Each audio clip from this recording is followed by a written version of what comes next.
Hey, what's up? GW coming to you live. I just watched a movie called The Black Phone and stars Ethan Hawke, Mason Thames, uh, Miguel Mora as Robin, I should say, and Madeline McGraw as Gwen. Now, if you guys haven't checked this out, this is along the lines of a supernatural thriller. I wouldn't necessarily call it a slasher film, although it has elements of the slasher genre in it. But what it's about is Ethan Hawke plays the grabber. The grabber is in a small town in Colorado, and he's abducting children and killing them. And he abducts Finney, played by Mason Thames. Finney gets calls from a phone that's in a basement where he is held captive. And basically, it's all the victims of the grabber.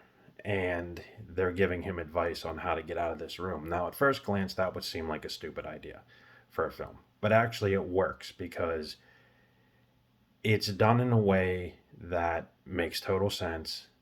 And there is a moral thing in this film.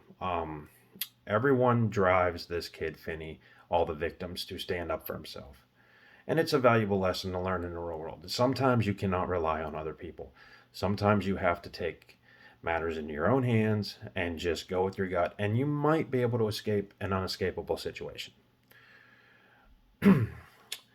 So, should you watch this movie? I would say yes. Now, the hype around this film has been tremendous. It's put out by Blumhouse Pictures, and it was very good. It was not what I thought it would be. I thought it would be more on the slasher side, but the whole story, like I just recapped, is about a serial killer abducting children, and the supernatural element obviously comes in when you know the phone, which is not connected, is ringing and having victims call and tell Finn how to get out of the thing, out of the basement. Um, Very good watch. It kept me on the edge of my seat because I was like, okay, dude, how are you going to get out of this room?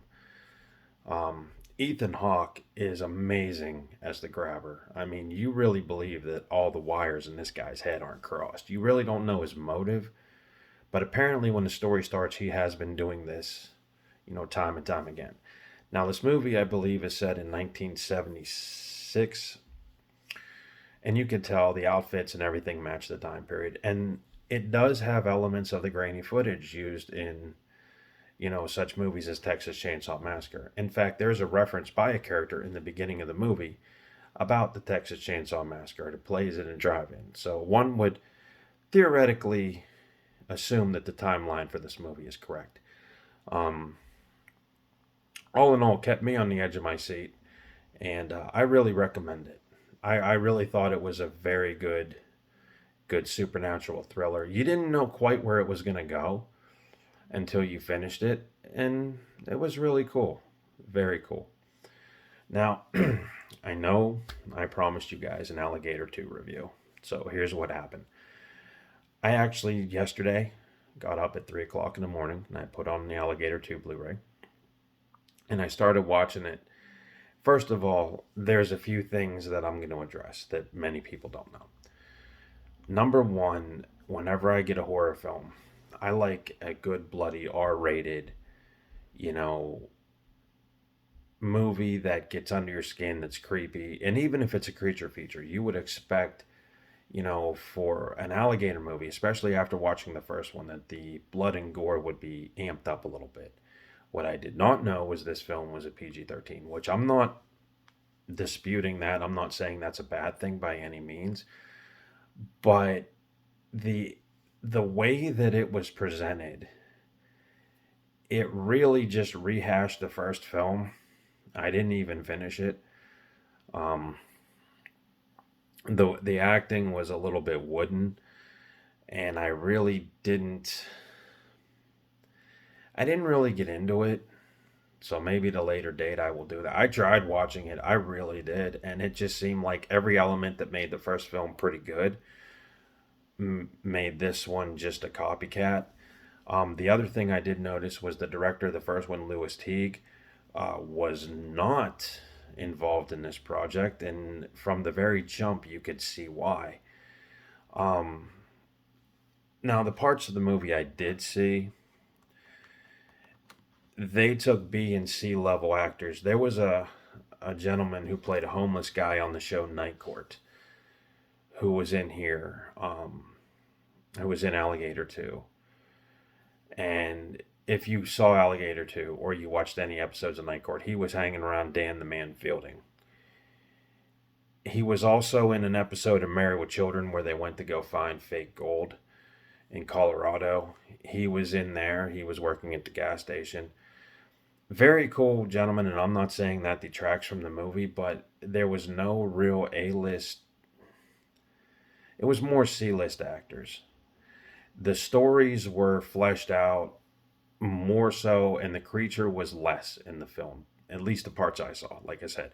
So I'm not going to detract from the movie. I'm just saying it took a long time for an attack to happen. And when it did, three out of the four attacks that I saw that were in the movie were in the dark. There was hardly any gore. You really didn't know what was going on, but obviously you're watching Alligator too, so you know there's an alligator attack.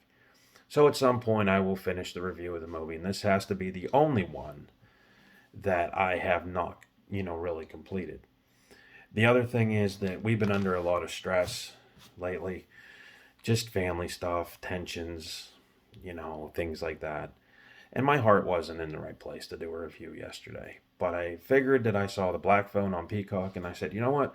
I'll give it a shot. And I was really surprised. I really was. I it's been a while since a movie has kept me on the edge of my seat, and you wonder if in this film if the character Finney was going to get out alive, because, like I said, Ethan Hawke's character is so cunningly depraved. Now in the movie, the grabber has a brother. You really don't know much about him, but he is fanatical about the cases of the missing kids and the dead kids and everything. So much so that in the living room of the house, that's one of the murder houses, there is a map of all the disappearances and the occurrences and this and that. And we just know he does cocaine. We do not know anything else about him, which I thought, you know what, if you're going to have a serial killer, abduct kids and that in a film, and he has a brother, why don't we get some backstory on these two? You know, like one would be normal, the other one would be psychotic, and maybe they were always fighting, maybe there was something there, but that's never explained in the film. But all in all, a very, very good thriller. I recommend it. I would put it probably a slot underneath X. And it was a different approach to a horror film. Like I said, it was more supernatural than it was bloody, in that there. So definitely give it a whirl. I really recommend it. Had a couple of F words. The violence isn't too terrible except for the very end of the movie. It's a little graphic, obviously. But it was more of a white knuckle, keep your your tail on the edge of a seat and see if this kid can make it out. Again, the only other issue is there's no motive for the grabber to do what he does. We just know he does it, which again should have been a little bit more clearly explained. But again, it works in the context of the story. So, what do I give the Black Phone? 4 out of 5 stars, I would think. In that there.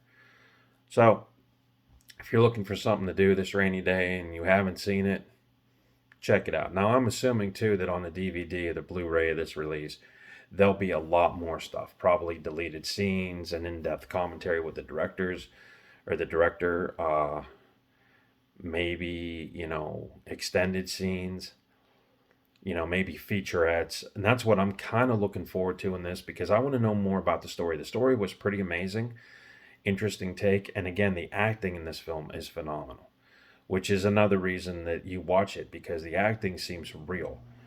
And Madeline McGraw, who plays Gwen, was phenomenal. Uh, as well as Nathan Thames, who played Finney. They really make you believe that they are these people. And that's a good solid mark of a good film, when you actually believe an actor is strictly the character he's playing. So definitely give it a whirl. I really recommend it. I cannot say it's a piece of garbage when it's not. It does take just a tad to get started, but when Finney is abducted is when the story really kicks into high gear, and you're really glued to your seat right after that. So check the Black Phone out. I know you guys will not be disappointed with this. So also, there's another movie on Paramount that's trying to, streaming wars. Obviously, this was on Peacock. Paramount has Orphan Kills. Now, I have never seen any of the Orphan movies, but this one looks pretty good, so I might have to check them out. So maybe that'll be my next review. Orphans. GW, and I'll see you next week.